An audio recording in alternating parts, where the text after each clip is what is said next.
ये आप जो फसल देख रहे हैं ये 90 या 100 दिनों की हो चुकी है और इसमें इसके अंदर बालियाँ भी निकल चुकी है।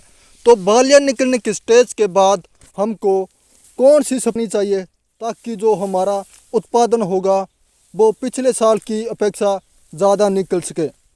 तो आज के इस वीडियो के माध्यम से आपको बताने वाले हैं एक प्रैक्टिकली ज़रिए से। तो हमारी वीडियो के लास्ट तक ज़रूर बने रहें। अगर हमारे चैनल पर पहली बार आए हैं, जिन किसान भाइयों ने अभी तक हमारे चैनल को सब्सक्राइब नहीं किया है तो चैनल को ज़रूर सब्सक्राइब करें और जो पास में बेल आइकन बटन है वो भी प्रेस कर दें।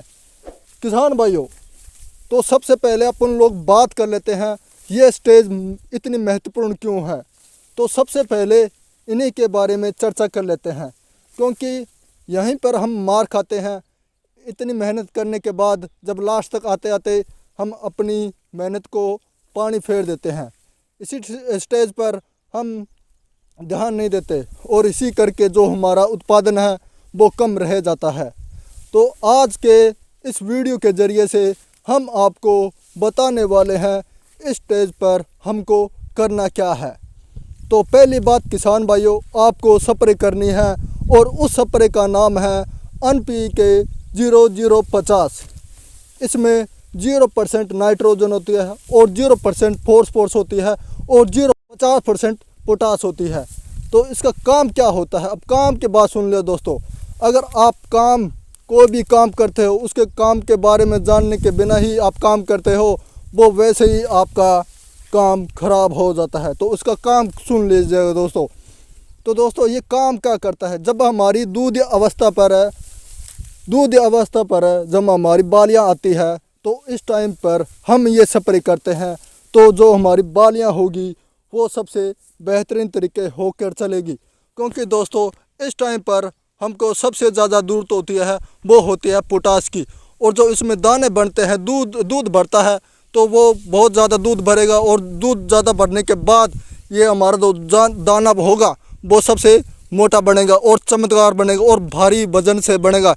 इससे जो हमारी पैदावार होगी वो सबसे ज़्यादा होकर चलेगी। और जो पड़ोसी देखेंगे बाद से आके जो आपका उत्पादन निकलेगा लास्ट में, जब आप कंपाइन से निकालेंगे तो आपके उससे 4-5 गुना हमारी पैदावार ज़्यादा निकलेगी। और पोटास की स्प्रे करने के बाद में हम इसके अंदर पौधे के अंदर कार्बोहाइड्रेट बनना बहुत ज़रूरी होता है, क्योंकि दोस्तों अगर हम पोटास की स्प्रे करते हैं तो हमारे पौधे के अंदर कार्बोहाइड्रेट ज़्यादा बनता है और बालियों को जो हमारी फ्लैग लीफ होती है यहाँ पर इसका जो जमाव होता है, वो इसका जो पोषक तत्व होते हैं, जो न्यूट्रिएंट, तो वहाँ पर इसके फ्लैग लीफ में सबसे ज़्यादा जमाव होता है।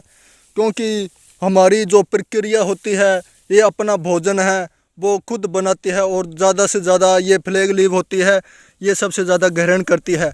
अगर आपकी गेहूं की फसल के अंदर कहीं भी पीला रत्वा दिखाई दे रहा है, लेकिन वैसे इस टाइम पर अभी तक हमने अपनी फसल के अंदर देखा तो नहीं है, लेकिन अगर आपके खेतों के अंदर आया है पीला रत्वा तो आप कोई भी फंगिसाइड, कोई भी सस्ते वाला फंगिसाइड कोई या फिर महंगे वाला फंगिसाइड 250 ml प्रति एकड़ के हिसाब से जो आपको कस्टोडिया आती है वो अपने प्रति एकड़ के हिसाब से इसकी स्प्रे कर सकते हो।